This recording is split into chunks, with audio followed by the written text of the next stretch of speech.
don't have no real sense of identity anymore. So then it becomes They latch on to things like they latch onto what like you like sort of Gillian McKeith.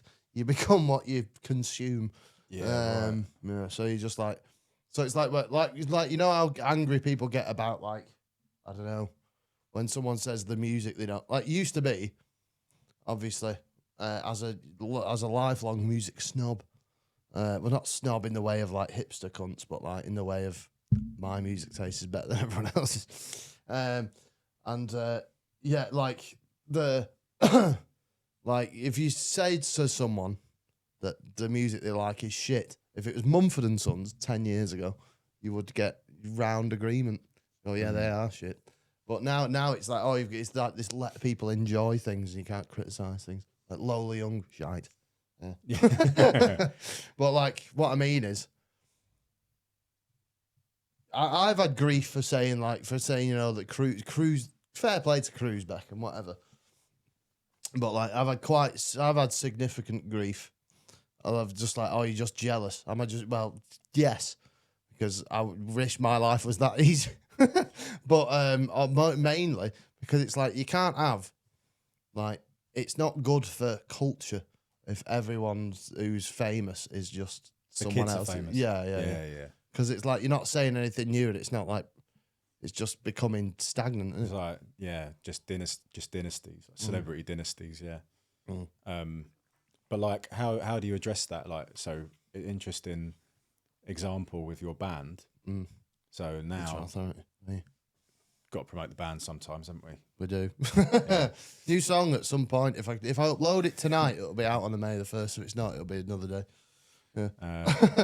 But it must be difficult if you're not able to sell CDs anymore and stuff like that. Bands used to be able to do that, didn't they? Well, Big John / Yanis, I've made him take a stage name to hide his identity, like me. But yeah, Yanis Ultanakis, real name. Big John. He was in a Rage Against the Machine tribute band, and they were doing loads of gigs, but like I remember he once drove down to Brighton from up north for 500 quid between four of them. And it's like, well, by the time you fucking got there and back, it's not worth it, is it? And like, also, like, people will pay for tribute bands because it's like, oh, well, they know what they're going to hear. Yeah, right. But they're not going to listen. They're not going to go out the way to buy to go to a like that's why we've abandoned doing gigs really, because it's just not economical. Like, just make the music. I reckon the happy medium though is you basically become a tribute band. Yeah. But then you just do your own stuff at the end.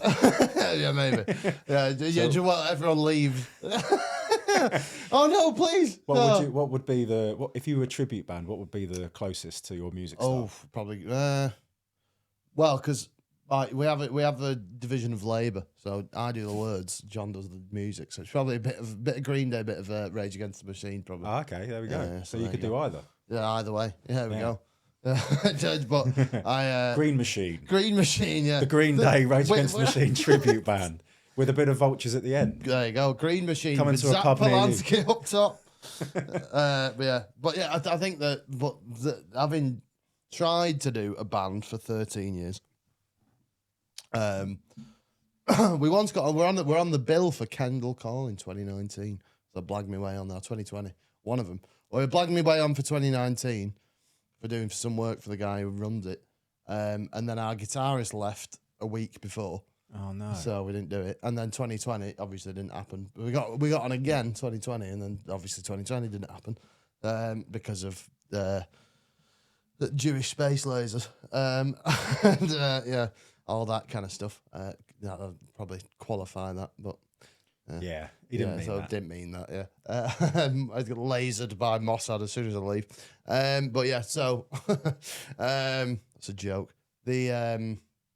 Yeah. So like, but then trying to do, you realise just how futile it all is, because like without, you have to do social media first sort of thing, and even bands I see now where they've got like 25,000 followers or whatever. They've got seemingly, sort of got a bit of a following, and then they're still not selling venues out. You know what I mean? Yeah, yeah. So it's like I think it's also a legacy of COVID if people don't bother going out to things if unless it's like someone established. You know what I mean? Yeah, yeah. Cost of living, everything. Everything feeds killing it, isn't it? Yeah, yeah, killing the culture. And all like all the fucking all the bands of like fucking you just see it. You just look at it now and like look at a festival lineup as well for sort of type of music, and it's like who are half of these people, and if you do know them, they're someone's fucking kid.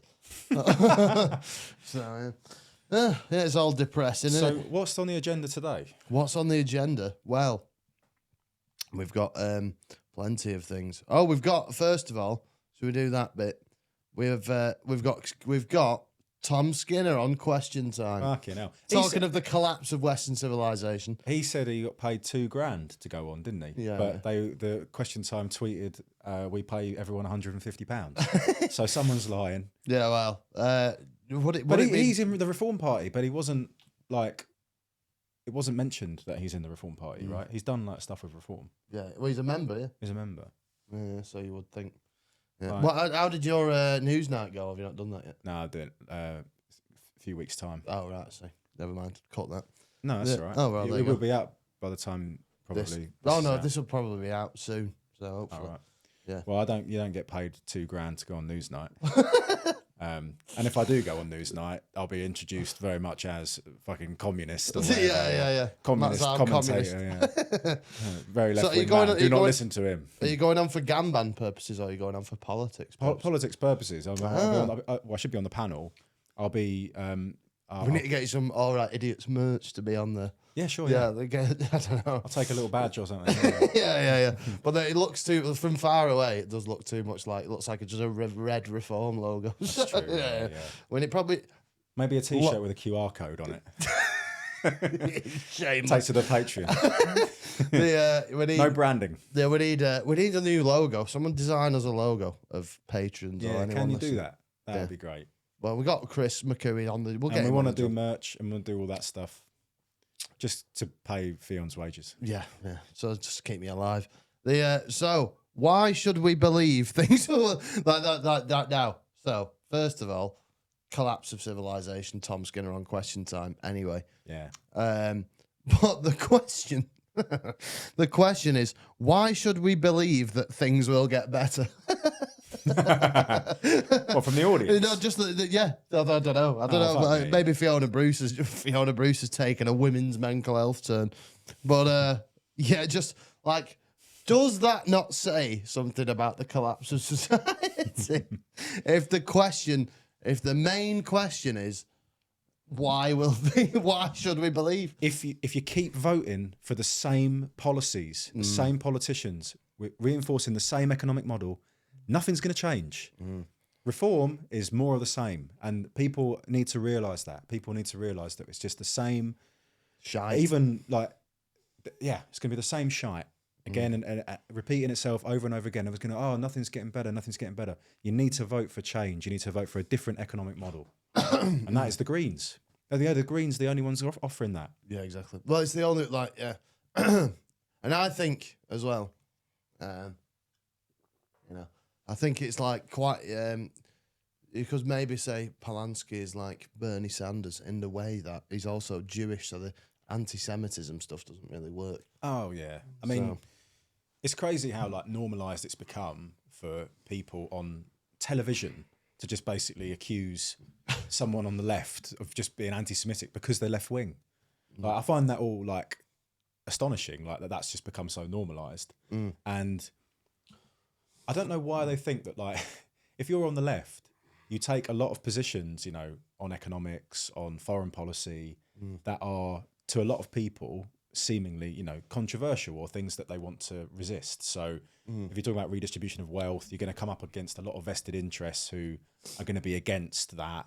If you're talking about like a foreign policy that is anti-war, you're going to have a lot of vested interests that are going to be like, no, we need more war, right? Like, there's like, but the left doesn't care. It takes on these vested interests. Why do people think that when it comes to like anti-Semitism, the left is like being secret about it and like covertly anti-Semitic? If the left was anti-Semitic, they would just say they're anti-Semitic. Yeah. It's just like they don't see the Jews as the enemy Because they're not the enemy. There's a great thing about I don't know if I'll be able to find it, but like there was like a bar chart of like how percentages of parties that think like, would I consider a Jewish person my friend? It's like 98% for like most parties, and the lowest one is Reform, and then like but like it goes into like and then it was like would I associate with someone who openly supports Israel, and then it's like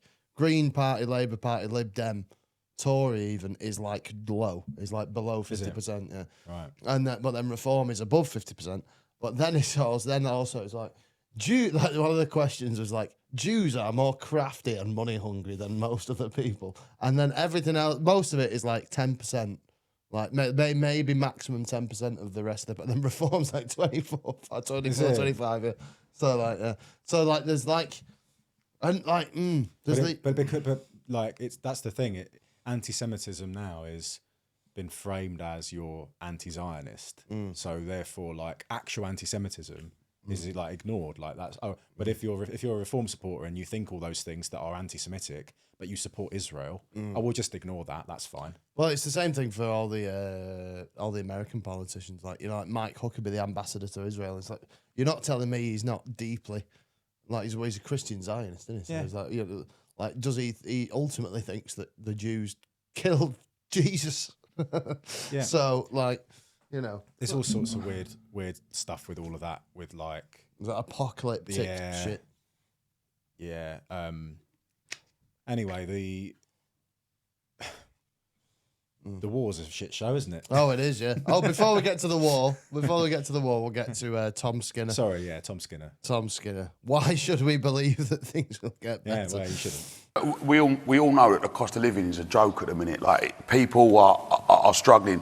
Like, people should be able to, end of the week, enjoy a pint of beer, take their kids to the football, but they can't. Their pennies ain't going as far. And look, every... Just quickly, take your kids to the football. Nigel Farage is the only politician of any major party against the independent football regulator, which would obviously curb the corporate greed. Yeah. Anyway. Look, every Sunday morning, 8 o'clock, me and my friend Rob do a men's mental health walk. We've done it every single Sunday. Anyone can come. Anyone's welcome. It's brilliant. And one of the biggest things I talk about with blokes my age is I ain't got no money, Tom. And that's literally, and I'm working... It looks like Matt Goodwin, but it's not. Some Labour guy. Yeah, I think he's a Tory. Is it Jake Richards? I don't know. Can you see? Yeah, okay. just some Labour students regen. They all look the same. They're all like Will from the In-Betweeners. Yeah. Every hour that God gives me, like this morning, I started work at 3 o'clock, and when I was in New Spitalfield, I noticed that people are buying their stock because people ain't buying the fruit and veg. Like, I went and bought fish in Billingsgate afterwards. How's it been? It's going smaller and smaller. Why is that? Well, because Labour have been smacking small businesses left, right, and centre, and it ain't fair. Like, people forget small businesses are backbone of the UK economy. You know what I mean? And with our very split audience.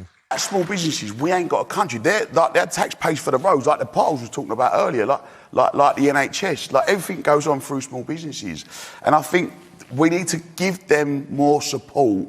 And then you'll see more jobs opening up. You'll see more people, you know, because when companies are making more money, they can employ and they can fund people better. And do you think any of the parties have the answer to that?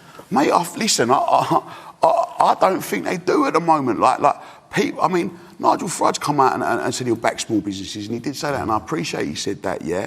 But I think something needs to be done now, not in the future. Like, you lot are in charge, do something about it. Stop talking about it, do it. Yeah. So... Yeah. But it's like, again, the football regulator is a great example, because it's like the problems are bad, but the solutions are also bad, according to Tom Skinner. Like, so, like, what are you gonna?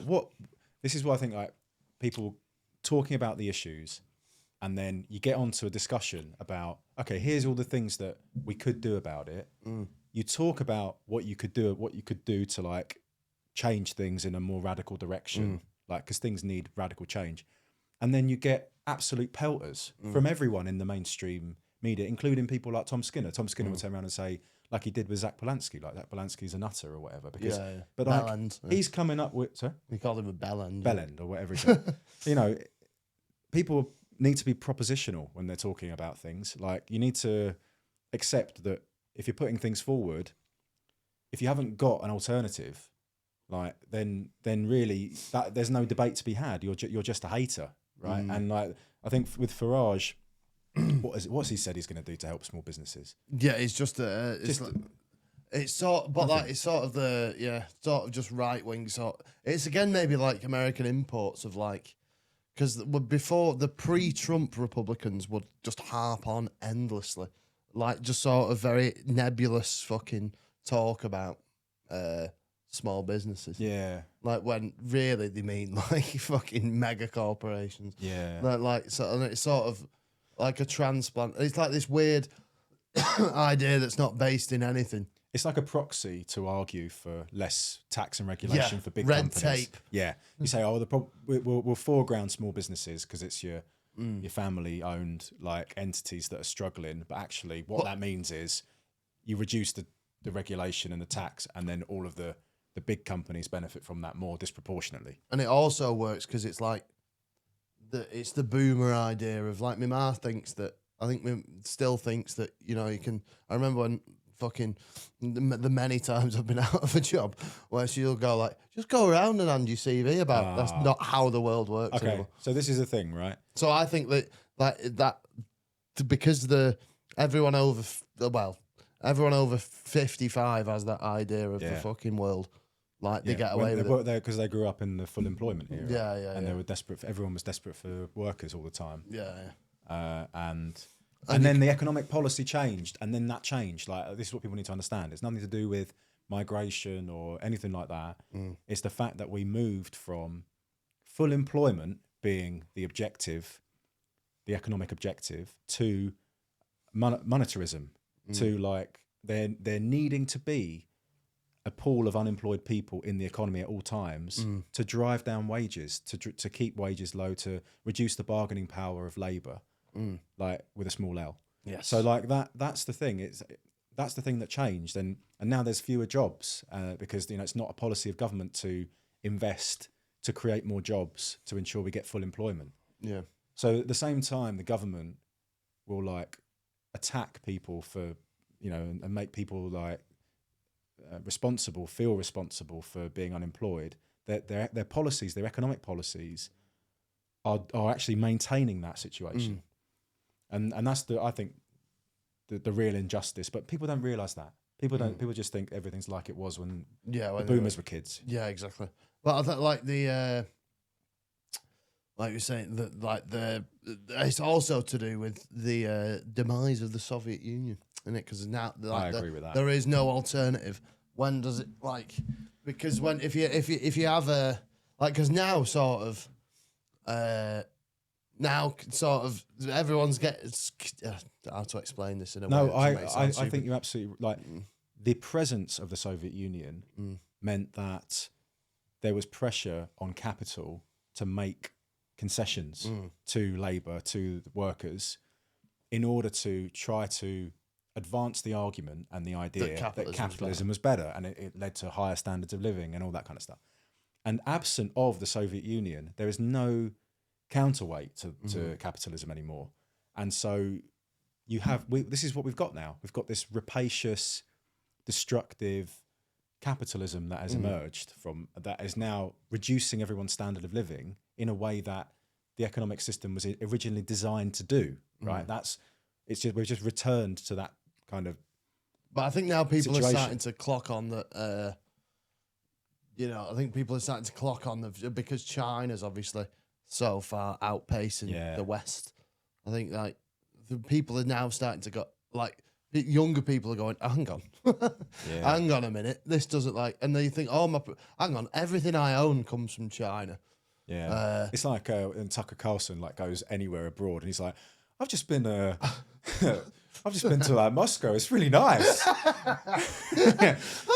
It's like I've just been to Tokyo. It's amazing. It's really clean. Like it's like because like you just fed this idea of like American exceptionalism their whole lives, and it's like propagandized to the extent that they like when they leave the country, if they ever do, they're like, oh, actually, hang on, America's not the best country in the world. Yeah, but I think like I think Britain is a good example, as a good parallel to that as well, because it's like sort of the end of British Empire just gets subsumed into American Empire, and then like where like even I think obviously because in Europe you got a bit more access to the rest of other cultures, whatever, but still will be like, oh well, the pints are really cheap and everyone's really nice. Yeah.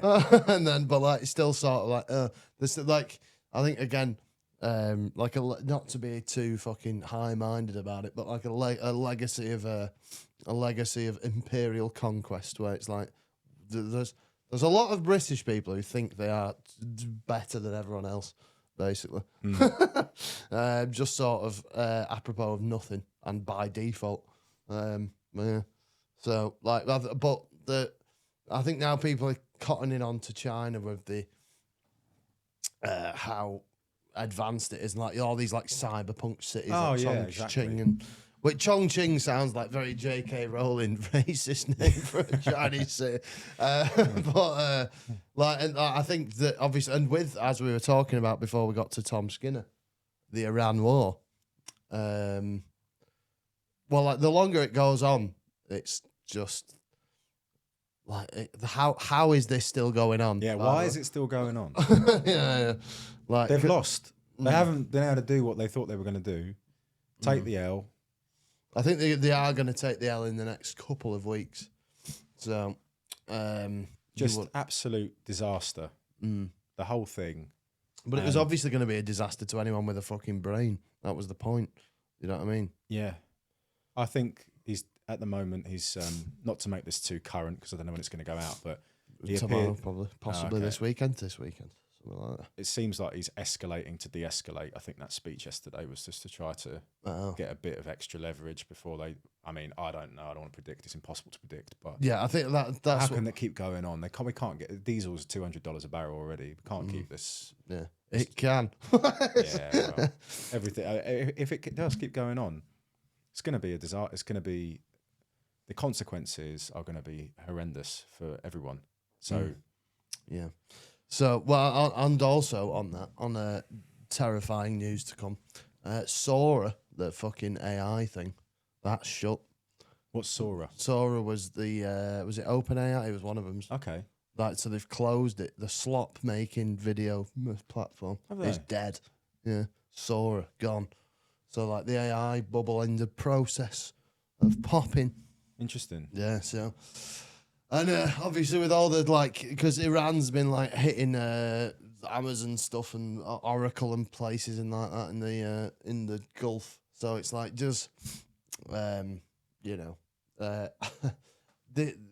what they've essentially achieved is a massive, it's the Lenin thing, isn't it? This, you know, there are decades where nothing happens, and then there are weeks where decades happen. Yes. There you go. So I think we're in that now. And the the Chinese century is well and truly here. Yeah.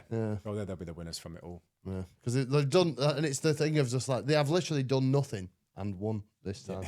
Like, that's, like, what do you how can you keep up with an enemy who just keeps? It's like Sideshow Bob stepping on rakes. Yeah, that's it. Local elections in May. We'll be doing that again. We're doing this again probably by the time. We'll do it again. We'll do it again. It's going to be, I think, a bloodbath for Labour. I don't think there's going to be any chance that they, hang on to many seats at all. I think in London the whole map's going to change. It's going to be reform in the old Tory areas and Green in the Labour areas. I don't think Labour realise how much they have alienated their base. I don't think they've completely underestimated the landscape. do they not like? I know, like Labour. Politicians are like quite remote figures to normal people. But how? How do they not realise how bad it is? Yeah. Yeah, I think there's a bit of denial. I think that they Because like believe- obviously as an ex-Westminstersman, yeah, is there the Westminster bubble is definitely real because it's like yeah. So I think there's a lot of people in charge of the Labour Party now who their whole existence, like political existence, is defined by defeating the left of the Labour Party and keeping control of the Labour Party, the Labour right. And so everything they do or have done, particularly in the last few years with, you know, Corbyn being leader and whatever,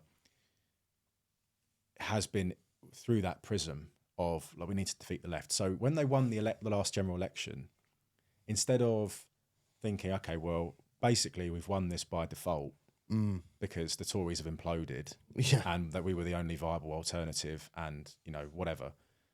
Reform stood in a lot of Tory seats. There was no deal, split the vote, split the right. So Labour basically won this landslide, but didn't have a high share of the vote. Instead of like reflecting, But on that, they had less votes than Corbyn did. less votes than Corbyn, and less share of the vote as well. So like, instead of reflecting on that and thinking, okay, well, We're in an era of total hopelessness.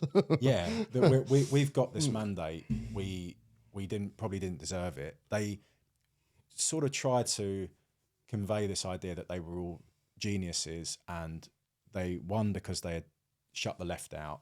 And if they hadn't changed the party by kicking out the left of the Labour Party, then they'd never have won the election. We kicked the left out, we won the landslide. Therefore, it's a vindication of our politics. And that was basically the narrative that they propagated. And I thought, okay, it makes sense from a factional perspective to propagate that, say, okay, our faction knows how to win elections. You know, we're going to like basically make that case. But I think they believed their own propaganda to the extent that it basically ruled out any policies that were actually going to make a difference. Like all of the the policies of the left that I think people who voted Labour were probably expecting them to deliver, they ruled all of those out, and all of the, you know, anything substantive. So as a result, people's lives haven't really changed. They haven't behaved like a Labour government people expect the Labour government to behave, and I think that's basically where they are. They you know, their members, their core vote has deserted them as a result of that. And then on top of that, you've got the way that they've handled the war in Gaza. Yeah, I mean, it's they really believe their own propaganda. They believe the country was aligned with them. Yeah, which is like I understand that because they don't want to. Nobody wants to believe they've won by default, but still. Fucking hell. Like, it was like, like that, and I think that maybe, like, you can start to, you know, like this mythology of Tony Blair, I think we can start to rewrite that as well. If you look at it, it's basically the same thing. 17 years of grinding misery under Thatcher and John Major. And then, like, obviously there is, like, this sort of, it is maybe, you know, it would be Gen X, wouldn't it? Like, you know, cool Britannia, all that shit. Yeah. Noel Gallagher, all that kind of stuff. Well, at least in '97, Blair had a manifesto that was going to do stuff like minimum wage and stuff. Yeah, like you know, which is mad that there was no minimum wage, by the way. Yeah, yeah. So in 1996, in a Burger King in Basildon, which is near where I live, they were paying the workers £1 an hour. Fucking hell. So that was it before the minimum wage. That was the reality of life, and there's loads of stuff that they did, New Labour, that was, you could say, redistributive, and the funding public services. There was a lot of good things they did in government. There was also a lot of bad things they did in government. Iraq war. Yeah. But with Starmer, there's not really anything you can point to that's good. That's good. And that, like, think that, that's really good. Yeah, or like, and it's I don't know. It's not even like an Obama thing where it's like Obama, like Barack Obama, like a historic opportunity wasted.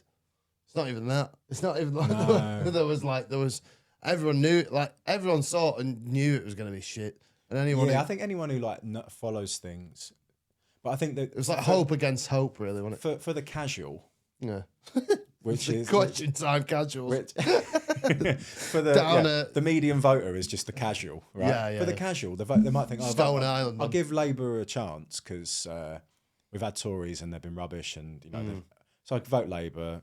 That's Get why the reform Tories out. That's why reform is like it's like we need a change. Yeah, That's why. So like exactly. And they would have expected something very different from a Labour government if they'd voted for that. I think most people would have done. And anyway, reform has for a long time since Starmer's got in been the change vote. But I've seen polling recently that shows that reform voters are going to the Greens now. So this left-right spectrum that people sort of view politics is through, wrong. Yeah, it's not how people see the world. No. I think I think most people have. I think most people are quite class conscious anyway. Like if you're not got a lot of money, you've not got a lot of money really at the end of the day. Yeah. I think so. And there's definitely. I think the only thing that can. I think the longer it goes until there's a proper general election, the worse for reform really, because I agree. The more that they're in. And because they're so closely aligned to Donald Trump and stuff, and it's not going to work out well. I mean, their housing spokesman was sacked today really? for saying that the Grenfell regulations have gone too far. And Farage has come out and backed the triple lock. He knows where his bread's buttered. That's his base, right? Yeah. And I think the longer it goes on, and they start having to make these choices, it will be the pensioners that they will protect in every aspect, But in a way, though, that's sort of like, do they not, And actually, do you know that the Greens are ahead with everyone under 65 now? Oh, really? Well, it's just a shame that everyone in this country is over 65. But in a way, to play Satan's advocate, is it not like, the housing prices and all that? If you start to legislate against that, could you not crash the housing market again? I mean, obviously for anyone under 50, nobody cares, but there's a lot of investment stuff in that. Is that, I think the argument would be to build more social housing. Oh, yeah. And yeah, no, but not in my backyard kind of people. Yeah, well, that's it. So diluting the housing stock in certain areas may have an impact on house prices, which are already insane. Are already far too high. But I think there's been a market correction, in central London as well. Like prices are down like 20% from the peak. Oh, really? Because of the mortgage market and because of so there's lots of house prices go up and down. The value of your investment may go up or down. Yeah. Right. So at the end of the day, people need homes, and there's not enough homes for people, and they're paying extortionate amounts in rent. That's having a knock-on effect on the economy because you got nothing to. Yeah, like to spend. I mean, money to spend. It's a terrible situation, and I just think that the wealth. I think 65% of the nation's housing wealth is with over 65s, and that's unless they sell up and downsize, the housing market can't move. Because they're in big houses that families could theoretically buy or it's an ex-family house or whatever. Yeah, or it's an ex-family house, exactly. So really, they need to be incentivized somehow to downsize into a house that is suitable for them. They can live on the proceeds that they have earned through just living in the house over the years, and that will help. Right at the moment, there's a situation where they're sitting in the houses. They've got no reason to move. I think as well, they have very little concept of their own mortality. A lot. Oh, they'll think they're going to be alive forever. Yeah. And they probably will be. I mean, we're getting to the point now where they probably are going to be alive forever. So we have to think about that as well. They need to go back to work.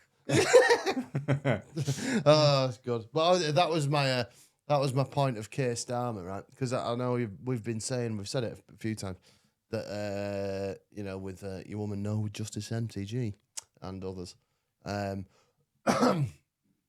by ourselves, that we've said that our May elections may be the end of Keir Starmer. I have a theory that it's going to be like Francois Hollande, who was like who was like within like a year they were saying he's fucked, he's got to go, he's got to resign. and then just didn't. Yeah. And Yeah. left with 4% approval rating. That's who he is, though, isn't it? Like he is Hollande. Yeah. He's our Hollande. Yeah. You're For absolutely right. anyone who doesn't know, ex-French president, prime minister, Prime Minister of the President. of Yeah, the, yeah. And he was it was a socialist party, wasn't it? Yeah, But they but weren't like- really socialist. it was It was like the Labour Party now. Yeah. And then so instead of I think he also, because it was Sarkozy won it for 10 years. That's right. And then I think he won was it Sarkozy, some big scandal of taking money off someone and Probably all this yeah. kind of stuff. It's French, isn't it? Probably. Love it. In French. Love shagging other people's wives and fucking nicking money. That's what the French like. He basically limped on for 3 years, didn't he? Just I've got enough. And it was and I think Starmer's in the exact position to do the thing of, if I could, nobody in the Labour Party is going to do a no confidence vote, because then that means there's probably, he could just call a general election and they're all out of a job. Yeah, you're right. So I think he's just going to stay. He's going to I think stay. there's a problem as well with. I think until the last year, I think you're right. I do think though, in 2028, if Angela Rayner does something, then there's less to lose if it does call an election, because they're only a year away. But I think maybe but even so, I think you've got to think about how venal these people are with they don't want to give up the fucking 70 grand a year. I think they're going to keep him. First of all, I don't think that anyone's got their act together to challenge. But I also think with the war going on and the economic impact, I think they're just going to want to let him carry all that. Yeah. So because otherwise it's Rayner gets in, everything gets worse, and everyone blames Rayner. Yeah, but she's not going to get in anyway, because the tax thing fucked her for that, and because no chance. I think that's small beer these days. No. It's not but it would be if she wasn't a woman with a fucking Gorton accent. Yeah, that's true. There's a class element to it for sure. Because the amount of times I've been in fucking Tameside and someone's going, can't have Rayner in. Have you heard her? She sounds fucking stupid. She sounds like you. What are you talking about? Fucking.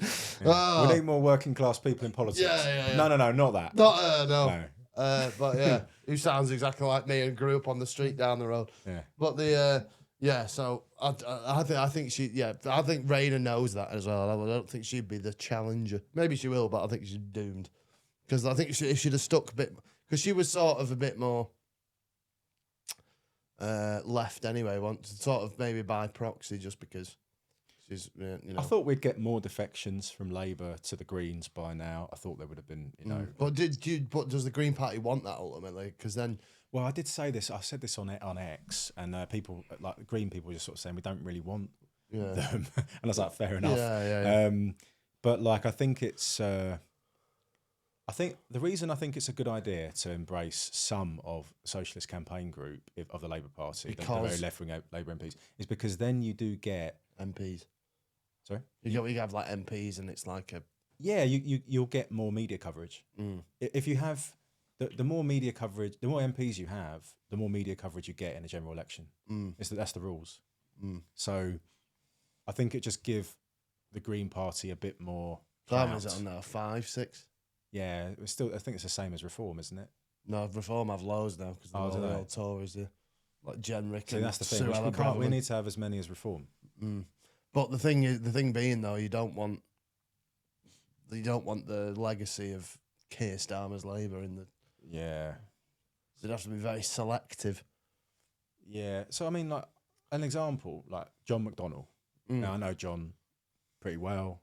You probably hate that I would say this, but I would hope that he would defect to the Greens. I think he's got a better chance of actually winning his seat as a Green candidate, particularly with the new runway at Heathrow Airport that they want to build and all that kind of stuff. Labour's going to get blamed for that. Labour's vote is deserting it in droves. So I think why not Clive Lewis? Why not defect? What are you hanging on to? The Labour Party is not as a brand. Yeah, it's just I think it's You mentioned Stockholm syndrome earlier. I think it's just a habitual loyalty to something that basically has treated you like shit for years. Yeah, but and also I think maybe because they're a little bit older as well, it's like I think Andy Burnham's the same when he's been interviewed about it. It's like, oh no, like you know, oh no, green, like the Greens are all the like this kooky little fucking startup that's fucking, you know, that's got no future. Whereas in reality, Yeah. because like if you're anybody under, you know, anybody who's conscious now didn't either was born in Blair times, and doesn't have very fond memories of it, No. or no memory of it, and you know was promised this big thing of like when they get rid of the Tories and they've done nothing, so Yeah. not even any kind of movement on anything. So nobody who is going to be able to vote for the next 20 years has any sort of loyalty towards the Labour Party, or has anything. Very, very few has anything but a negative opinion in the brain. Do you know what I mean? So Yeah, fair. so like I think, but they're maybe latching on to fucking So maybe it's the Blair syndrome of '97 that Yeah, harking back to that. But I think just the history of the Labour Party and all of but like the problem is it's become something very different to what it was. what it was, even in the 90s. You know, I know that there's always been factionalism. I know that there's obviously in the 80s as well, and going back even further back. But like it's now become completely captured by corporate invested interests, like to the extent that they will never allow anyone in who is going to rock that boat, try and do anything. Yeah. So therefore, it's useless as a political vehicle. Yeah. Because that's what needs to happen. You need to change things, otherwise we're fucked as a country. Yeah. Well, and like the I think it's like. But to go back to Hollande, the Socialist Party is now essentially finished, isn't it? Like it's now Le France Insoumise exactly, with Mélenchon. There's a lot of parallels, actually. I never thought of that. I think that's basically the trajectory that the Labour Party's on. Yeah. Yeah. There you So, go. yeah. There you go. Get someone hire me to do some fucking political strategy. What else have I got? So we've got. There's a great advert. If I can find it. A Betfred gamble responsibly, like a double think Orwellian advert that I saw. That was like, what was it now? It was like in a like a load of mates in a car on the way to the football or something. He went, he'll never score from whatever or something like that. He'll never score today. He went, wanna bet? And then the guy goes, no, I'm actually all right, man. And it's like, Betfred, gamble responsibly. And it's like, for fuck's sake. Like, just so... Wanna bet has always been in the common parlance. Oh, yeah, of course, yeah. No, Yeah. what I mean, though, is just like the Orwellian double think of gambling companies. Oh, I telling see. you not to gamble. Yeah. Ah, yeah, right. Yeah. So I'm responsible, so I won't bet with you. Yeah. But I will bet with the app. Yeah, yeah, exactly. Yeah, Right, okay. just fucking stupid. And what else did we have before? We had. Oh, this was interesting. A jury in Los Angeles finds Instagram and YouTube liable in landmark social media addiction trial, right? And so it was. Yeah. Like To pay out quite a lot, haven't they? millions in damages to a 20-year-old woman after a jury decided the social media giant video streamer designed their platforms to hook young users without Or the consent. gambling companies are going to be shitting themselves. Oh, well, there you So go. that's the problem for them in America. Is it's a very litigious culture. There's lots of access to justice. You can get a lawyer. You know, there's lots of success fees and stuff. You can basically, if you're Lionel Hutz waiting for you. yeah, of course. Like, No, you know. money down. So there is a compensation culture to an extent, but it's a good thing in a way because it means that you've got access to justice if you've got no money, right? Which is a good thing. So people bring these cases, and then juries find obviously in favour of the individuals. It's like a David and Goliath thing, right? So they're predisposed, I think, juries, which is like a jury of your peers, to and lots of these things which wouldn't be jury trials here are jury trials in America. So then you end up with this corporation who is like, presented with lots of evidence related to like what they're trying to do to make people addicted to their platforms, versus this person who has been harmed. And of course, the jury is going to side with the individual, right? So in that context, then you get huge amounts of compensation awarded, and that's a precedent now. So there'll be other cases where addiction by design is like something that is actually there's going to be like compensation issued based, if you can prove that a digital platform has made you addicted and led to harm as a result of that for their own profiteering, they're liable. And that's a massive step forward, and that's something we've been arguing with gambling companies for a long time. The data that they collect on gambling, in individuals gambling, the profiling that they do, the targeted marketing, all of this to try to get you to engage more, and this is going to be really helpful to making that case.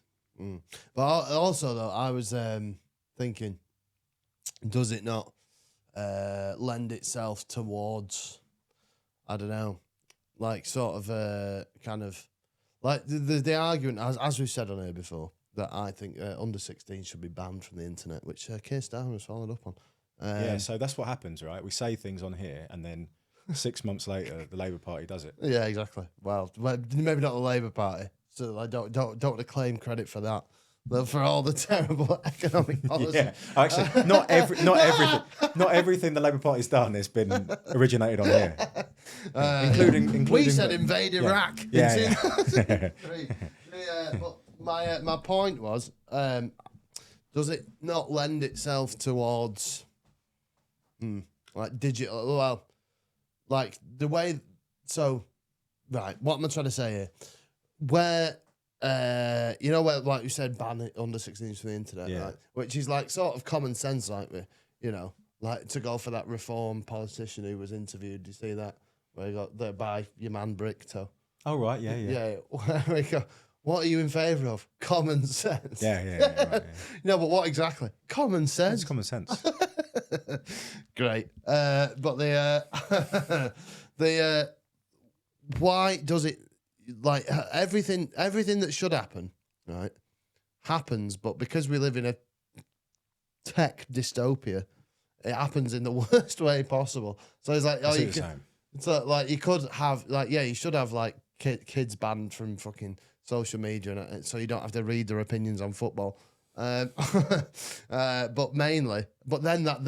then becomes fucking digital ID and fucking all the worst kind of excesses of.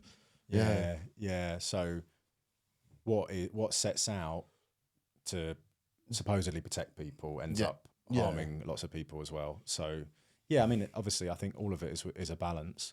But I think where the social media companies have really behaved badly is the way that they have optimized their platforms for engagement to the extent that it is sucking the life out of people. I think it's a massive problem. I think people are addicted to their phones, addicted to these apps. Gambling is another layer of addiction on top of that. And I think it's actually made people, I think it's clearly made people less able to regulate the dopamine, and has like eroded their concentration spans, and there's just loads of negative ramifications. Made people less social. And obviously in the worst cases people have like taken their lives. So you think like, why are we allowing this situation for the pursuit of profit? And I think like if you look at how short a time it's only really been 10 years really since widespread adoption of social media. I agree. Smartphone adoption I think changed the game, didn't it? I think we could live with it when it was on the computer. I think it went like, I think back, like it used to be fun.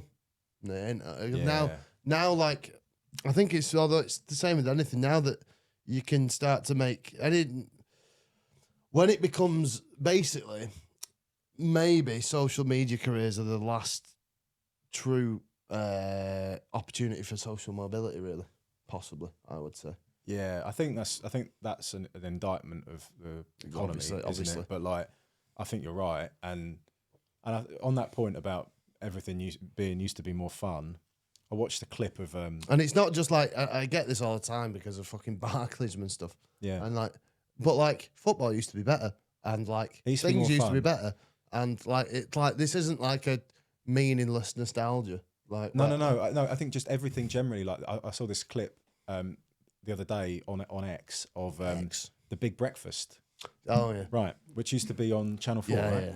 And Johnny it was Vaughan Johnny is one of the Vaughan most annoying men of all time. and Denise Van Outen, but but it was fun.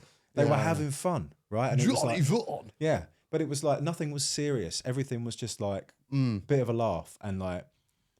And I know that people like think about the Soccer AM has aged very badly, particularly Misogyny and particularly like the Soccerette stuff and all that, whatever. But like taking that aside, it was more.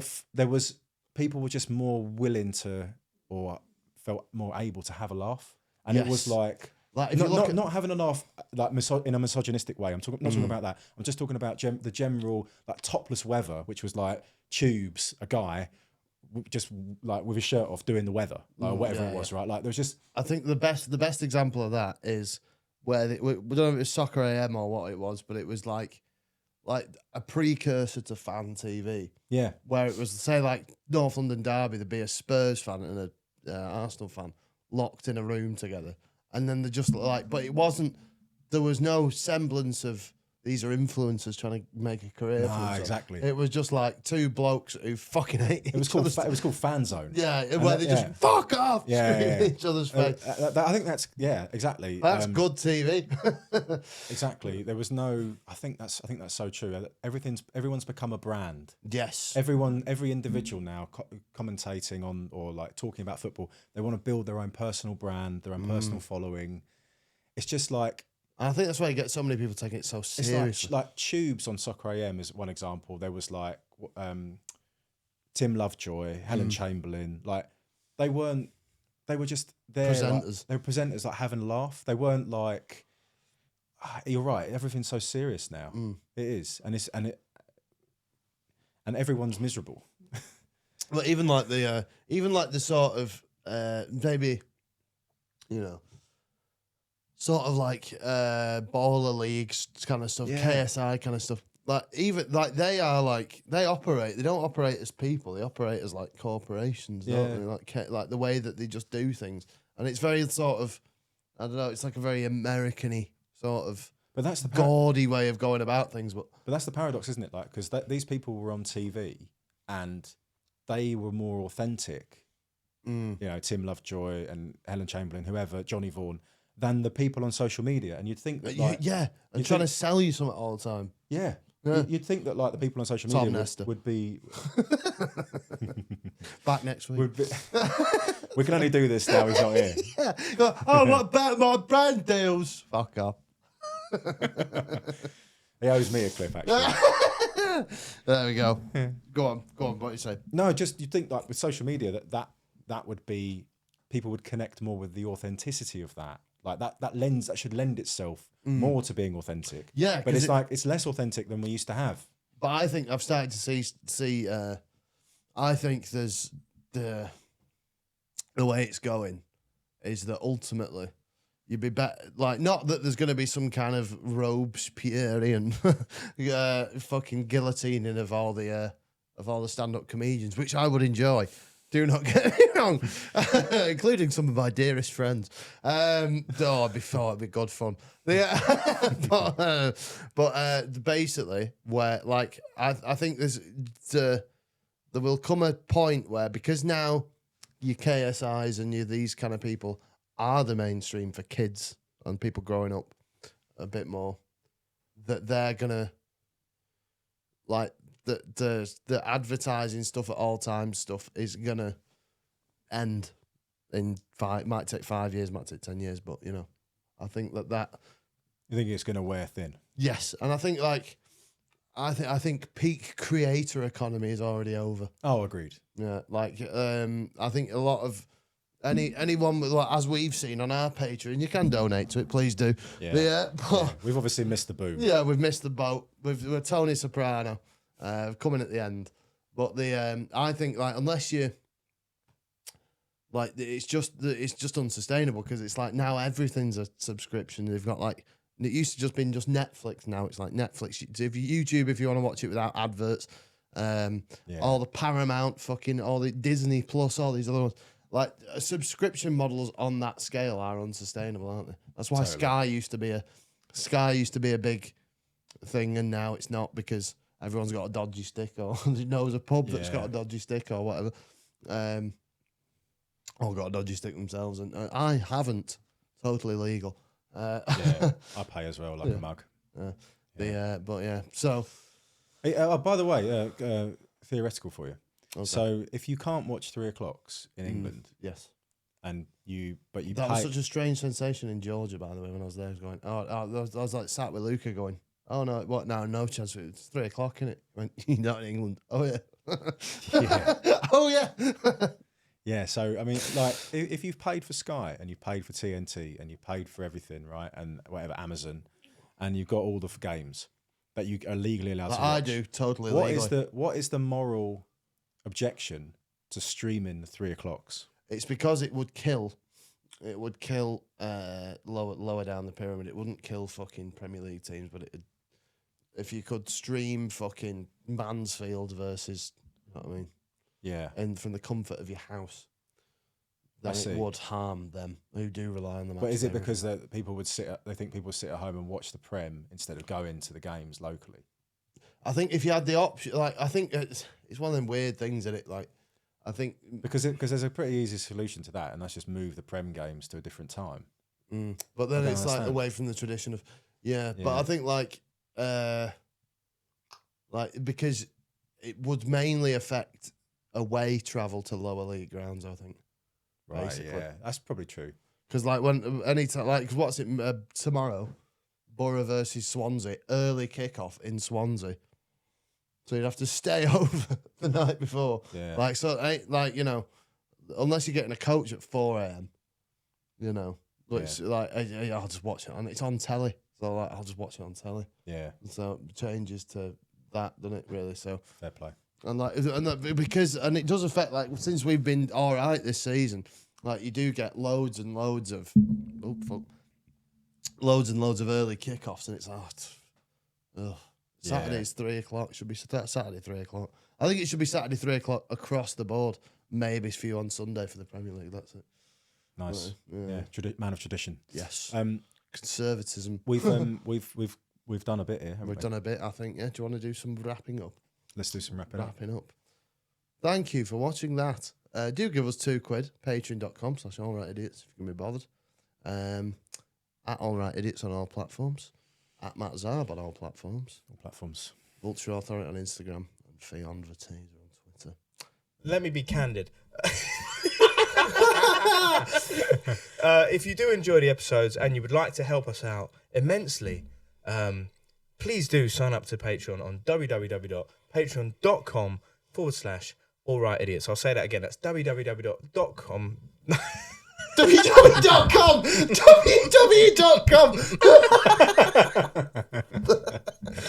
How do you work this? Show this. www. Sign up to the Patreon. We're losing our minds.